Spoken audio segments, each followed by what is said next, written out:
Bismillahirrahmanirrahim. Qala musannif rahimahullahu ta'ala wa nafa'na bihi wa bi barakati ulumihi fid dharain amin.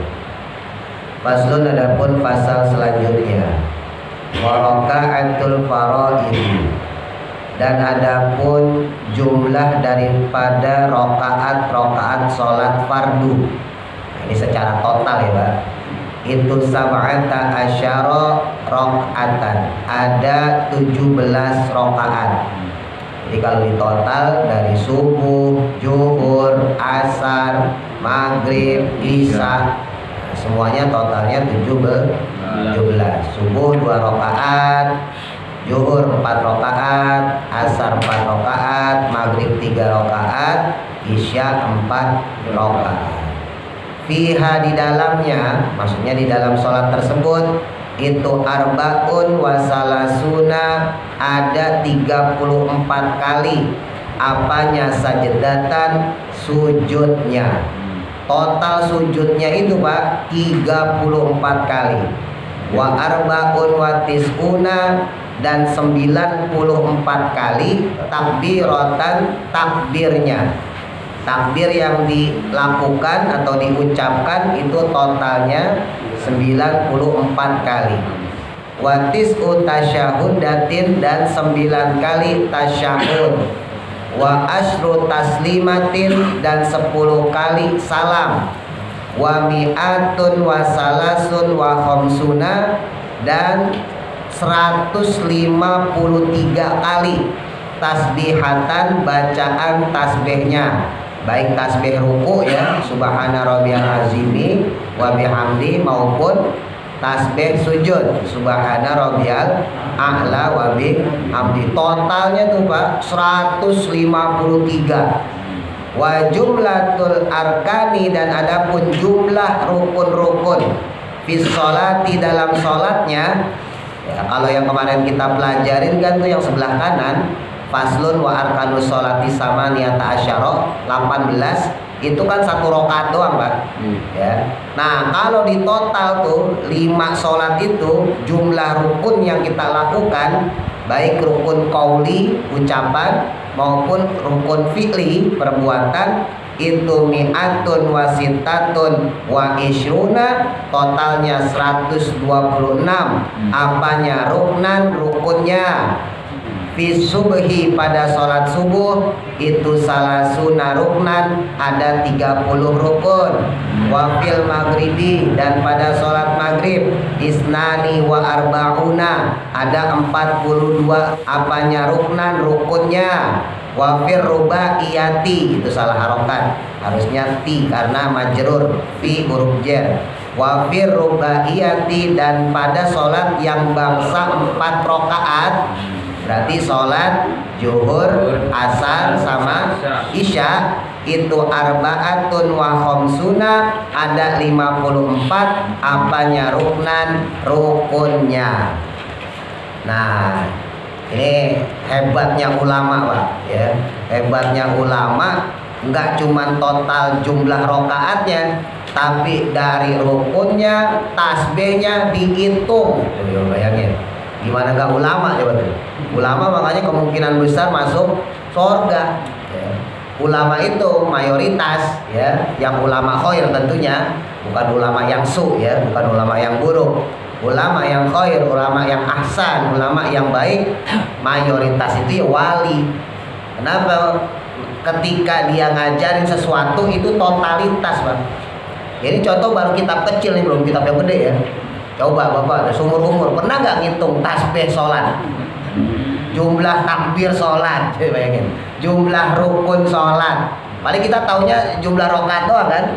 Rokaat ya berarti tadi itu ya, subuh 2, ya, zuhur asar 4, maghrib 3, isya 4. Ya, jumlah rokaat totalnya misalnya paling cuma itu doang aja. Tapi jumlah rukunnya, gerakannya, jumlah tasbihnya kita nggak tahu. Nggak sempet ngitung juga ya. Ya. Kita nggak mikirin maksudnya itu. Nah, itu ulama itu sampai mikirin di situ, bayangin. Gimana nggak ulama jadi kekasih Allah kan, jadi waliullah. Kalau kita kan ya jangankan rokaatnya, sholatnya nggak dipikirin. Ya. Jangankan rokaatnya, sholatnya aja kagak dikirim. Sholat aja salah mulu. Nah, jadi ini dikasih tahu ya, informasi kepada kita. Itu yang pertama. Yang kedua, ya, ini menepis anggapan sebetulnya. Ya, Bapak mungkin sering dengar istilah ketika seseorang sholat ya sendiri dengan sholat berjamaah, nah itu bandingannya 1:27. Nah, dalam sebuah hadis lain disebutin 17. Nah, jadi kalau ada orang yang mengatakan atau ada satu ulama yang punya qaul, orang yang sholat sendiri dibandingkan dengan sholat berjamaah itu bandingannya 1:27, itu bukan makna pahala, Pak. Ya, bukan makna pahala, bukan berarti orang yang sholat sendiri pahalanya 1. Bukan berarti sholatnya orang yang jamaah pahalanya 27, bukan. Itu dari segi kedudukan derajat orang tadi dalam mendapatkan fadilah sholatnya itu. Yang kedua, dari segi derajat kedudukan ketika nanti di surga dibangunkan istana untuk dia. Nah, kenapa? Karena nggak mungkin orang sholat sekalipun dia sendirian, nggak berjamaah, nggak mungkin nilainya 1. Nah, sekarang baca Fatihah aja udah berapa huruf itu, ya kan? Baca Fatihah, baca surat itu udah berapa huruf kalau di total? Padahal Nabi jelas bilang ya, setiap bacaan Quran yang kita baca, baik itu surah secara lengkap ya maupun ayat-ayat pendek, itu Nabi tegas bilang, maka setiap hurufnya diberikan pahala 1 dikali 10. Jadi 1 huruf dikali 10. Nabi bilang, saya nggak ngomong alif lam mim itu harfun. Saya nggak bilang alif lam mim 1 huruf, bukan. Tapi kata Nabi, alif harfun, lam harfun, mim pun harfun. Jadi alif 1 huruf, lam 1 huruf, mim 1 huruf. Jadi kalau orang baca alif lam mim itu sudah baca 3 huruf dikali 10, berarti 30 kebaikan dia lakukan. Itu baru alif lam mim. Nah, kalau Fatihah, nah, kalau surat yang lain ya, kalau kita baca surat misalnya sholat, nah, belum lagi tasbih, ya kan? Ketika kita ruku, kita sujud baca tasbih. Belum lagi kita baca tahmid, Rabbana lakal hamdu ketika i'tidal. Belum lagi kita puji Allah, syahadat, asyhadu alla, tahiyat, macem-macem. Maka sekalipun orang itu sholatnya sendiri, pahalanya nggak 1, ya, pahalanya banyak banget. Apalagi berjamaah. Jadi maksud 1:27 di situ bukan dari segi pahala, tapi dari segi kedudukan derajat fadilah sholat itu sendiri. Jadi gampangnya kalau ada baju ya, baju sama-sama baju kokonya, tapi yang baju koko pertama ini harganya cuma 100.000, sedangkan baju koko yang kedua ini harganya 500.000. Sama baju kokonya, tapi nilai harganya beda. Baju kokonya mah sama 100.000, dipakainya ya sama, dipakai sholat juga. Nah, tapi harganya, kualitasnya beda. Yang 100.000 disamain sama 500 ya beda. Dipakainya aja mungkin kurang enak gitu ya, agak-agak gerak. Panas. Iya, apalagi yang 50.000, apalagi yang ditawar. Wah, itu nggak enak deh itu. Tapi kalau baju yang 500.000 Pak, wah itu udah pasti nyaman, ya kan? Ibaratnya gitu. Ya, tangan satu masih udah senang. Nah, sama seperti sholat tadi ya. Sholatnya ya bisa aja sama, tapi karena sholat yang dilakukan satu orang itu dia sendirian, sedangkan orang lain dia lakukan sholatnya berjamaah, maka kualitas sholatnya berbeda. Makanya dalam kitab-kitab tasawuf ya, dalam kitab-kitab akhlak itu satu kekuatan ya, satu kelebihan orang yang sholat berjamaah, ketika dia melakukan rangkaian sholatnya satu rukun demi rukun yang lain, itu pahala yang diberikan kepada mereka yang sholat itu diratain lah. Begitu pula jika ada kesalahan, maka dianggapnya tidak salah. Jadi misalnya ya, misalnya si imam baca bismillahnya kurang fasih. Nah, kebetulan makmum yang di belakangnya bismillahnya fasih. Bismillahirrahmanirrahim. Gara-gara makmum di belakang si imam, maka Fatihah yang ada di dalam musola masjid tadi diterima semua. Gitu. Imamnya kurang fasih. makmum yang di belakangnya kurang fase, baca alhamdulillah. Yang di samping sini misalnya gitu, baca alhamdulillahnya fase. Gara-gara dia satu musola bacaan alhamdulillahnya diterima. Terus begitu Pak. Baca ar-rahmanir-rahimnya imam nggak fase, makmum sini nggak fase, di sini nggak fase, makmum sini ar-rahmanir-rahimnya fase. Maka gara-gara ar-rahmanir-rahim si makmum yang sebelah sini semuanya diterima. Terus sampai ya kana budu sampai walad dolin. Amin. Tuh hebatnya orang sholat berjamaah. Lah kalau nggak diterima semua gimana? Kalau misalnya seandainya bacaannya salah semua gimana? Tetap diterima. Loh, lah kenapa tetap diterima? Karena dilakukan dengan berjamaah. Itu hebatnya. Makanya tuh kalau di pondok saya itu ada guyonan. Ya kan kalau santri kan diwajibin sholat jamaah Pak. Zuhur, asar, maghrib, isya, subuh wajib jamaah kalau sono. Ya kalau kita kan enggak ya, sebisanya aja. Nah di sana itu suka ada guyonan kalau ada santri yang kagak sholat jamaah. Ya, kalau ada santri sholat sendiri, ya hebat banget kan. Orang berani sholat sendiri tuh hebat banget. Ngadepin Allah sendirian. Berani banget ngadepin Allah sendirian. Lah kita ngadep Pak RT, Pak RW aja ngajak temen. Ya enggak? Lah kita kan ketemu sama lurah, ketemu gubernur misalnya gitu dipanggil, nggak berani kita sendirian Pak. Kita ajak tetangga kita ajak saudara kita. Lah ini ketemu sama Allah hebat banget. Berani banget sendirian. Nah terus selanjutnya, waman maka siapa orang ajaza yang dia lemah, maksudnya tidak mampu, anil qiyami daripada berdiri. Nah makanya disebutin tadi ya setelah rangkaian yang banyak itu disebutin. Nah di sini dikatakan bagi orang yang dia tidak mampu, bagi orang yang dia lemah untuk berdiri fil faridoti pada sholat fardu. Ya bukan sholat sunnah ya, pada sholat fardu sholat maka bisa sholat orang tersebut jalisan dengan duduk.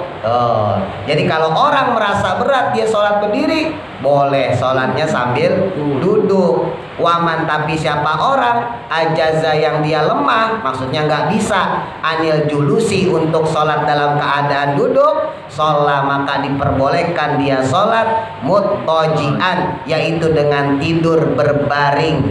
Nah tidur berbaring di sini berbaringnya ke kanan ya, jadi bukan tidur terlentang Pak. Jadi miring. Tidur miring. Kalau kanan nggak bisa baru baring kiri. Nah kalau emang nggak bisa baru celentang. Jadi ada tahapannya ya. Ini sholat fardu sekali lagi ya. Kalau sholat sunnah enggak. Sholat sunnah walaupun bapak mampu berdiri boleh duduk. Bapak sholat badiah nih, ya, bapak sholat badiah atau qobliyah capek atau ntar sholat taraweh misalnya gitu, ya, 10 rakaat masih kuat, wah tinggal 10 lagi nih, aduh kayaknya lemes nih, ya udah duduk aja, Allahu Akbar sambil duduk sholatnya. Untuk sholat sunnah gak ada masalah. Orang itu sehat. Walaupun nih orang itu sehat. Kalau untuk sholat sunnah ya, nah kalau untuk sholat wajib harus berdiri dulu. Ya, kalau untuk sholat sunnah, sholat apapun ya boleh langsung duduk. Tapi jangan ditanya pahala bandingannya sama orang berdiri. Iya.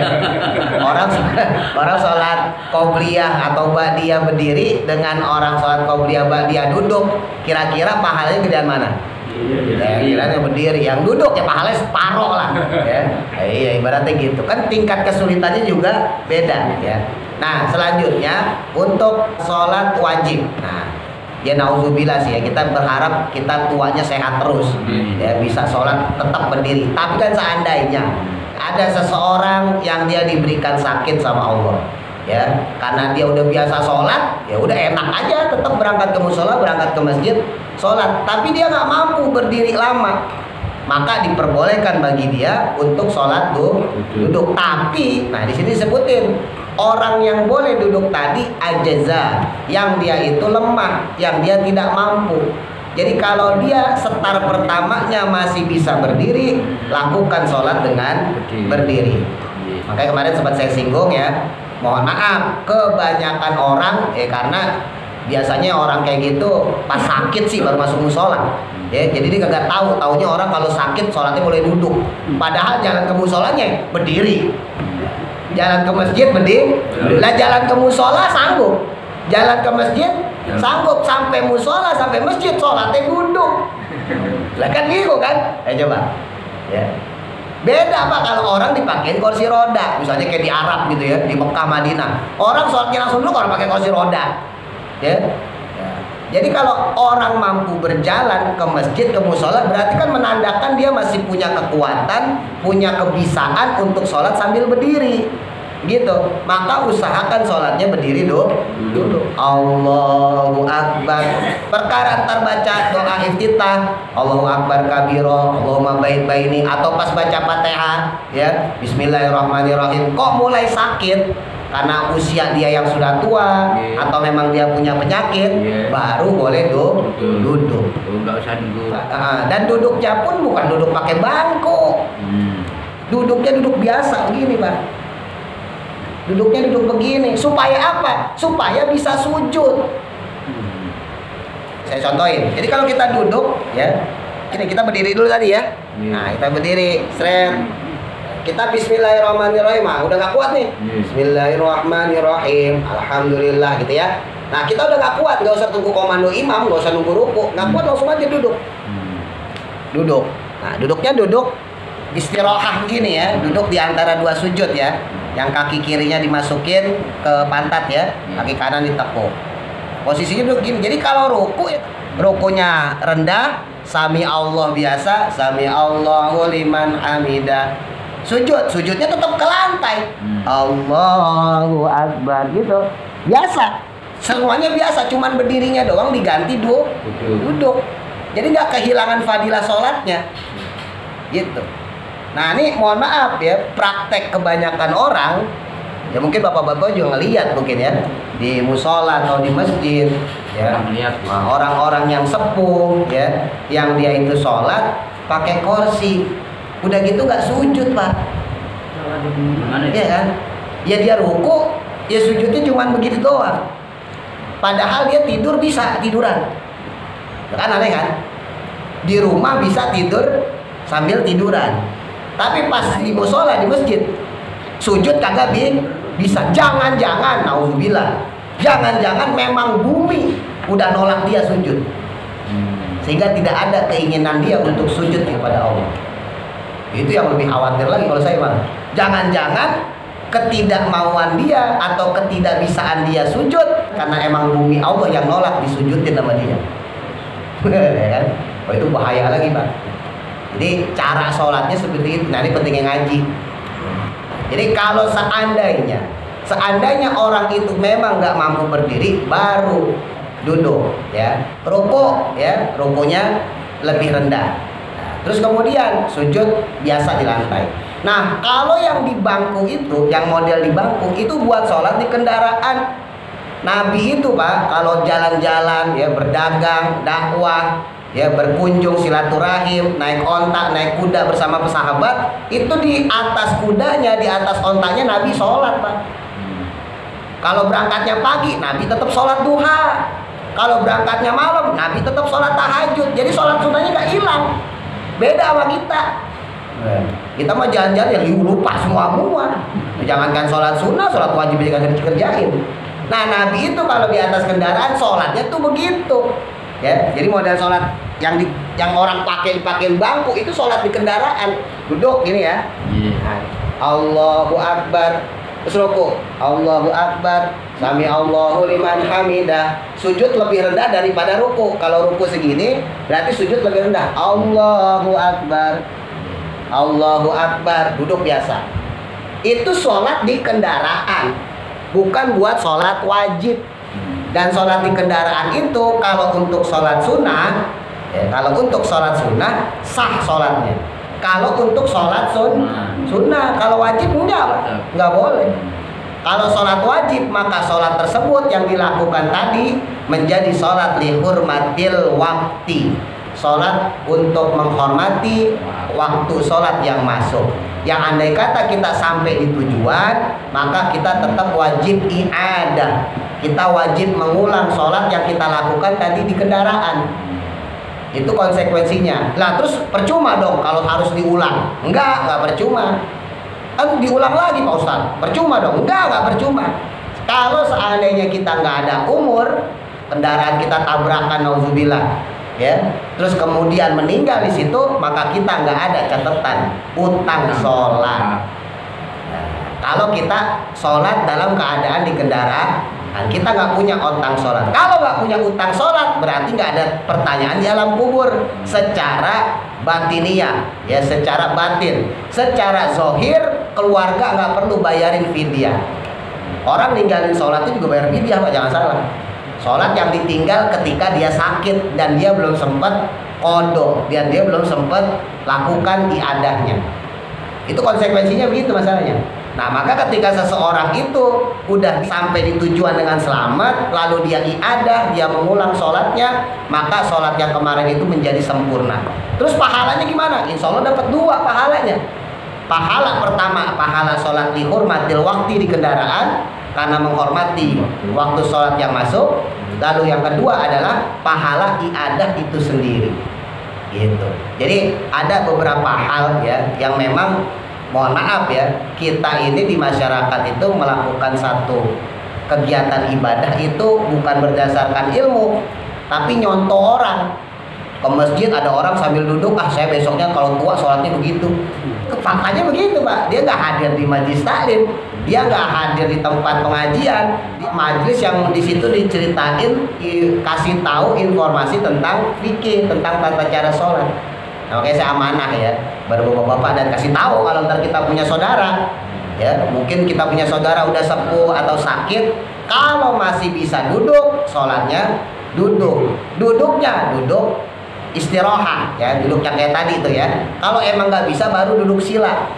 Jadi pilihannya 2, kalau nggak bisa duduk istirahat kayak tadi ya, duduk di antara 2 sujud, baru kemudian duduk sila. Jadi boleh duduk sila, tapi itu alternatif kedua.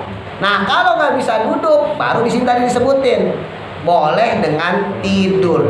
Tapi tidurnya pun nggak celentang, miring ke kanan. Jadi mukanya menghadap kiblat, kayak orang mati, kayak orang dikubur. Kalau seandainya kebetulan orang tersebut lukanya bagian kanan, nah kan nggak bisa madep miring kanan ya. Nah maka boleh miring kiri. Tapi alternatif pertamanya, prioritasnya adalah miring kanan. Kalau miring kanan nggak bisa, baru miring kiri. Miring kiri nggak bisa, baru celentang. Jadi celentang itu nggak langsung duduk nggak bisa terus celentang, enggak. Ya.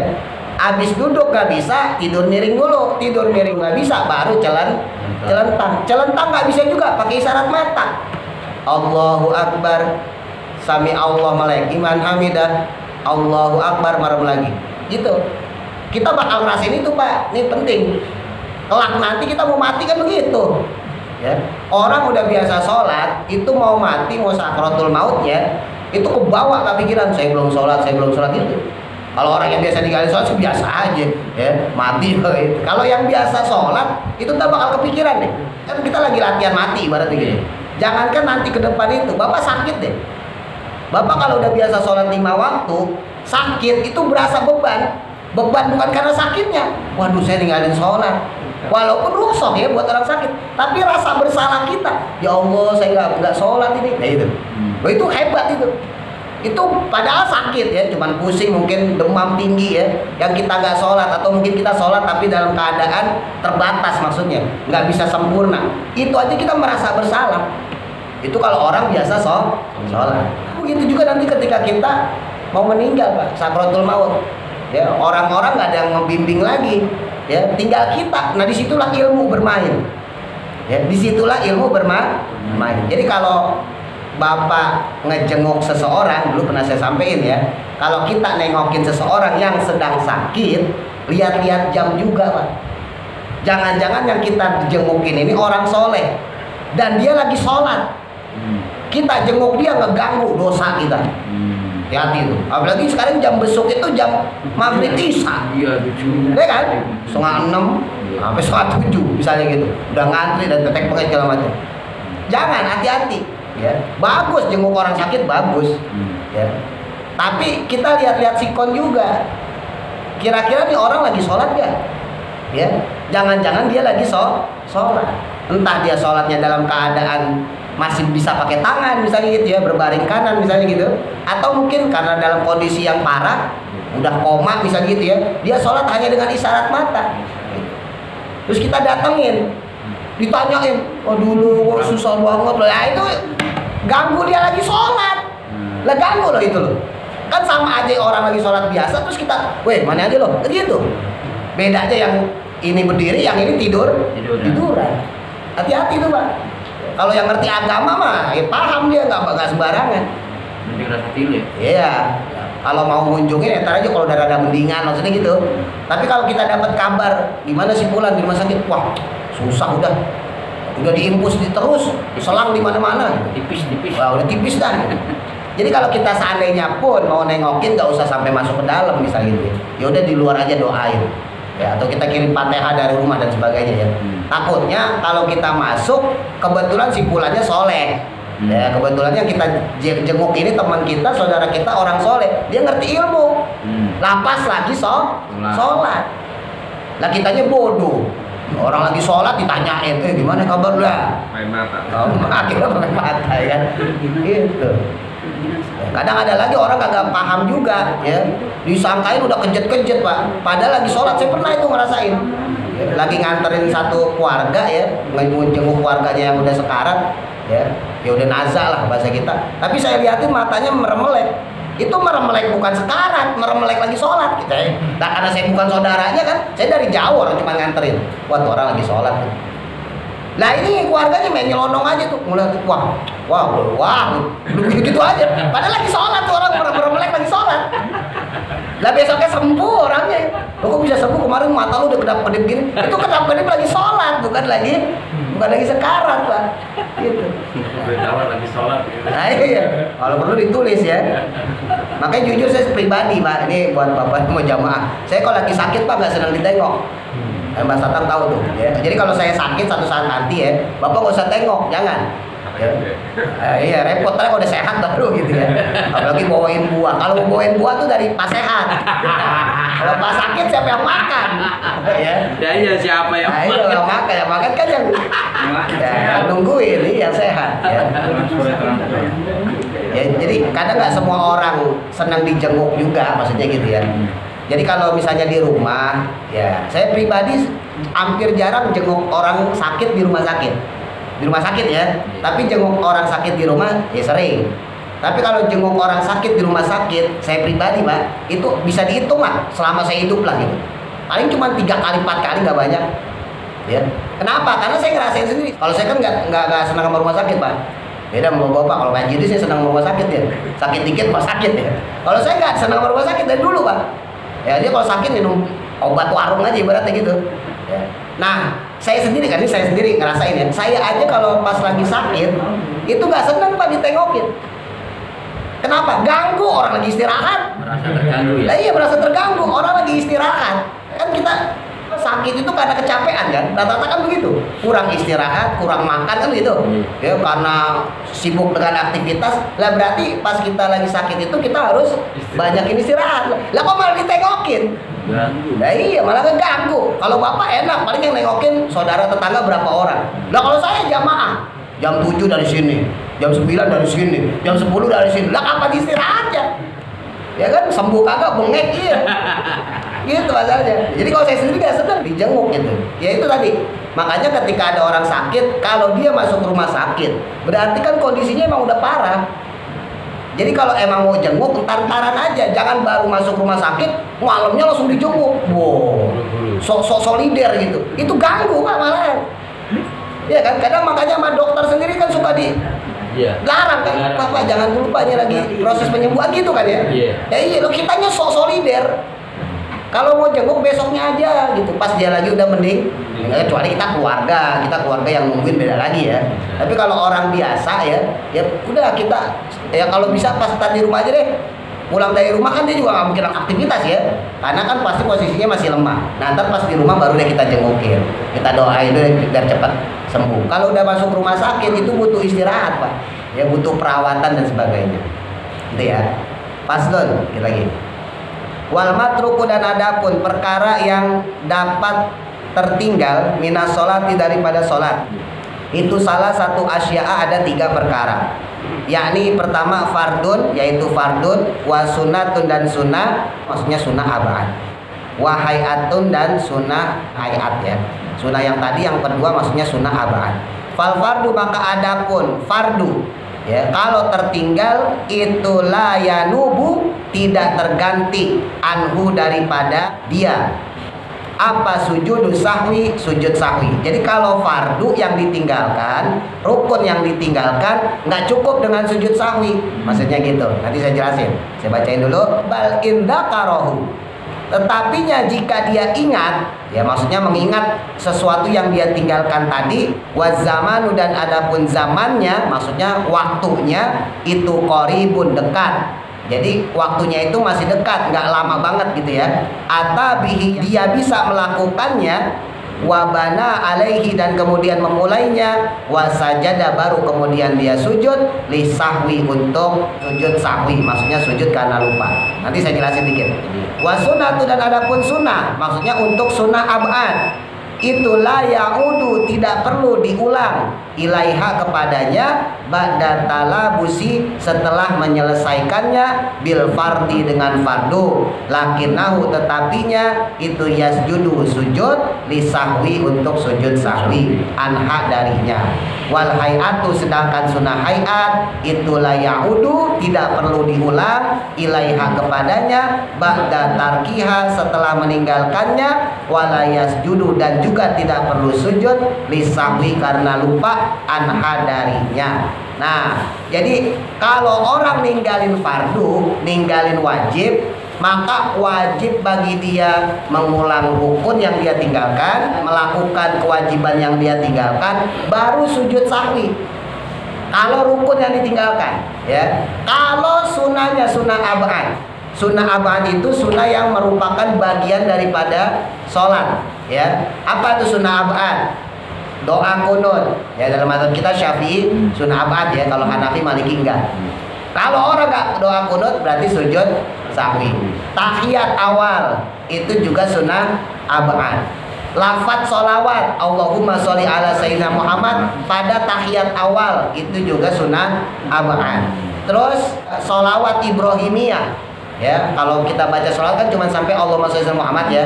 Lanjutannya wa ala sayyidina Muhammad kama sholaita ala sayyidina Ibrahim, itu namanya sholawat Ibrahimiyah. Itu juga sunnah ab'ad pada tasyahud terakhir. Nah, kalau orang nggak melakukan sunnah ab'ad tadi, maka dia boleh cuman sujud sahwi. Nah, sedangkan untuk sunnah hayat itu berarti sunnah-sunnah yang nggak mewajibkan sujud sahwi. Baca surah, habis Fatihah baca surah, ya. Nggak baca surah nggak perlu sujud sahwi. Ruku baca subhana rabbiyal azimi wa bihamdi, nggak baca subhana rabbiyal azimi wa bihamdi, nggak perlu sujud sahwi. I'tidal sami Allahu liman hamidah, rabbana lakal hamdu, nggak baca sami Allah, nggak baca rabbana lakal hamdu, itu nggak perlu sujud sahwi. Paham ya? Intinya yang selain saya sebutin. Nah, yang jadi masalah adalah ketika yang wajib nih.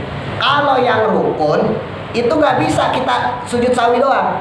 Bapak nih misalnya sholat nih, Allahu Akbar, ngantuk ya, lagi sholat zuhur sampai asar, kadang dia suka ngantuk kita. Bismillahirrahmanirrahim, alhamdulillahirabbil alamin. Tahu-tahu walad dolin aja, walad dolin. Bismillahirrahmanirrahim, qul huwallahu. Ruku kita, Allahu Akbar, ruku. Nah pas ruku tuh ragu-ragu kita. Perasaan tadi Fatihah baru sampai Maliki Yaumiddin deh, saya gitu ya. Entar rakaat ketiganya, entar rakaat keempatnya, sambil mikir kita, Sami Allahu liman hamidah. Oh iya bener, tadi baru sampai Maliki Yaumiddin ya, karena bunyinya belum. Terus kita sujud, Allahu Akbar. Ya udah gak apa-apa, terusin. Berarti rakaat yang tadi kurang itu nggak dianggap. Berarti rakaat yang kita lagi jalanin nggak dianggap, karena kita belum kelar baca Fatihahnya. Nah, maka yang dilakukan apa? Maka kalau rakaatnya 4 ya, maka kita tambahin 1.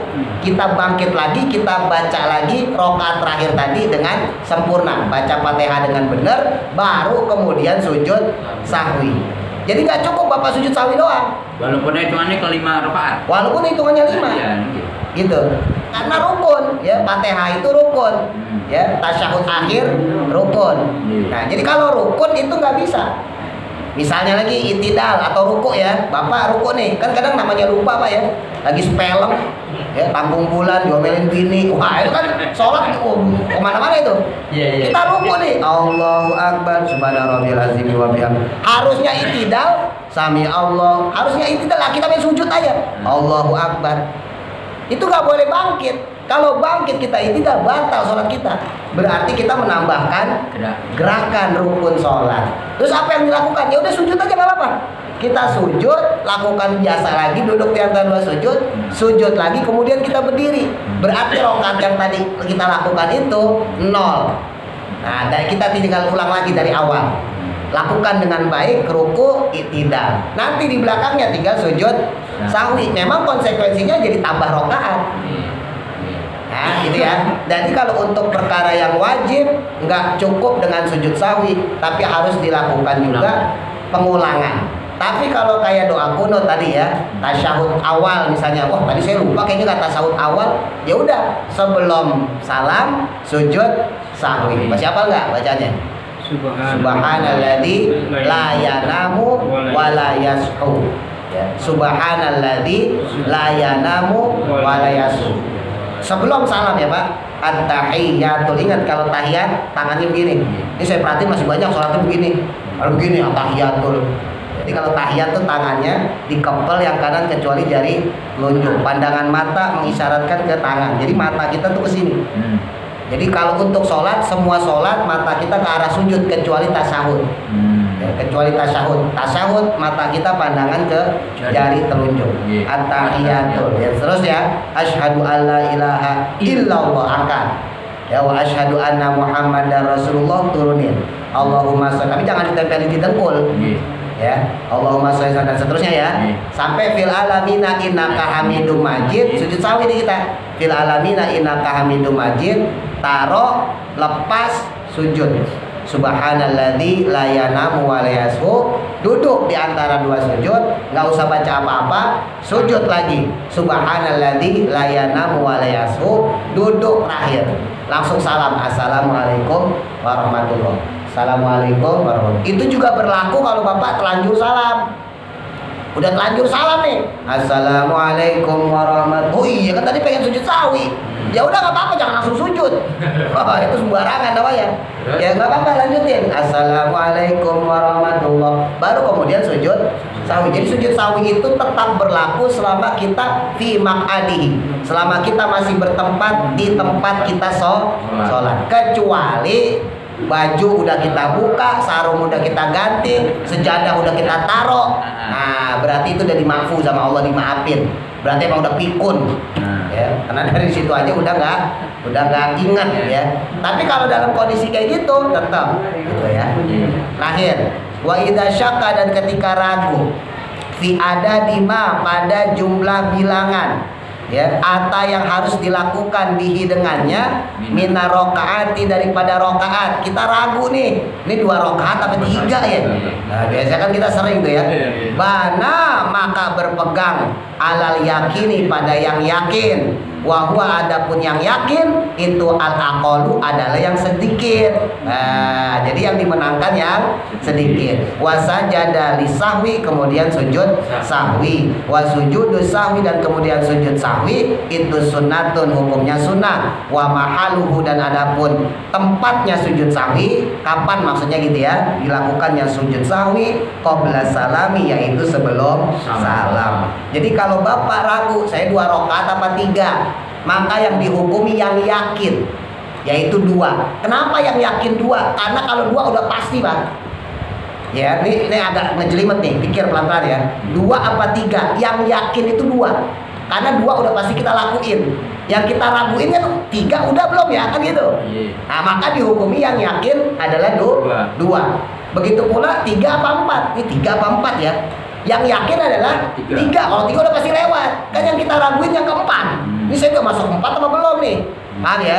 Jadi yang yakin itu yang 3, yang syak, yang ragu adalah yang keempat. Dalam kaidah fikih disebutin al yakinu la yuzallu bisyak, bahwa keyakinan itu nggak bisa dihilangkan, nggak bisa dikalahkan dengan keraguan. Jadi kalau ada 2 yang yakin, yang syaknya adalah 3, maka yang 2 menang, 3 kalah. 3 sama 4, yang 3 adalah yang yakin, yang 4 adalah yang syak. Maka sesuai kaidah fikih tadi, yang 3 yang menang, yang 4 yang syak kalah. Tapi tetap nanti konsekuensinya sujud sahwi. Perkara itu benar atau tidak. Jadi seandainya benar, ya seandainya benar, tetap sujud sahwi. Karena oh iya ini udah benar tadi. Sama tetap. konsekuensinya tetap sujud sahwi, baik benar ataupun salah. Jadi kalau kita benar ternyata emang 3 misalnya gitu ya. Misalnya sholatnya sholat isya. Nah kan kita bangkit lagi tuh keempat. Nah kita sujud sahwi. Begitu pula kalau salah. Ya ternyata pas sholat yang keempat kayaknya bener deh 4 gitu. Iya bener. Nggak boleh kita langsung habisin Pak. Nggak boleh. Tetap kita lanjutin. Dan konsekuensinya juga sujud sahwi. Kenapa? Justru kalau kita langsung duduk batal. Ya, kalau kita duduk langsung batal. Ya, jadi bacanya apa tadi? Sujud sahwi. Subhanalladzi la yanamu wa la yasum. Harus bisa, Pak. Subhanalladzi la yanamu wa la yasum. Subhana maha suci, alladzi zat maksudnya Allah. Subhanalladzi maha suci Allah, maha suci zat. La yanamu yang tidak pernah tidur, wa la yasu dan tidak pernah lupa. Nah, itu tetap disunahkan buat yang orang ketinggalan untuk sunnah ya. Tapi kalau yang wajib, nah ingat, tetap kalau yang wajib konsekuensinya tetap harus melakukan yang wajib. Terakhir saya kasih cerita dulu, pernah saya sampaikan ya, Nabi itu pernah sholat 2 rakaat ya. Dalam satu riwayat sholat zuhur, dalam riwayat lain sholat asar ya. Nabi sholatnya cuma 2 rakaat. Lalu kemudian selesai sholat 2 rakaat nih, salam assalamualaikum, assalamualaikum, Nabi melipir aja keluar mau pulang. Ditegur sama sahabat yang lain gak ada yang berani Pak.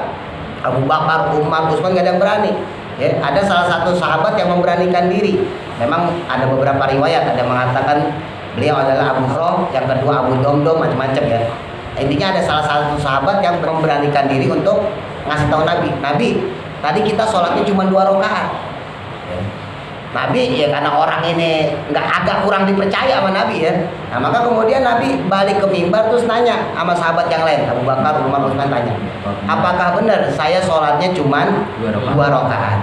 Nabi udah berdiri ya, udah melipir mau keluar. Terus kata sahabat yang menyaksikan saat itu bilang, iya ya Rasul, engkau tadi sholatnya 2 rakaat. Oh ya udah kita lanjutin, kita tambahin 2 rakaat. Nabi langsung madhep kiblat Pak. Habis ngomong kayak gitu, Nabi madhep kiblat langsung takbir, Allahu Akbar. Lanjutin 2 rakaat lalu sujud sahwi. Nah ini penting. Jadi kalau Bapak lupa udah terlanjur salam, nggak usah ulang dari awal. Ngerinya ada orang umur 60 pikun, baru 1 rakaat salam, baru 2 rakaat salam, 3 rakaat salam, bingung dia. Nah orang yang kayak begitu nggak usah diulang kalau kita dalam kondisi kayak gitu. Berapa kurangnya rakaat? Kalau kurang 2 ya udah tinggal 2. Nah enaknya jamaah di situ. Kalau jamaah ada yang ngingetin, wah imam nih kayaknya baru 3 rakaat ini, subhanallah. Udah dibilangin subhanallah ya, masih aja rakaatnya duduk tahiyat akhir, terus dia salam.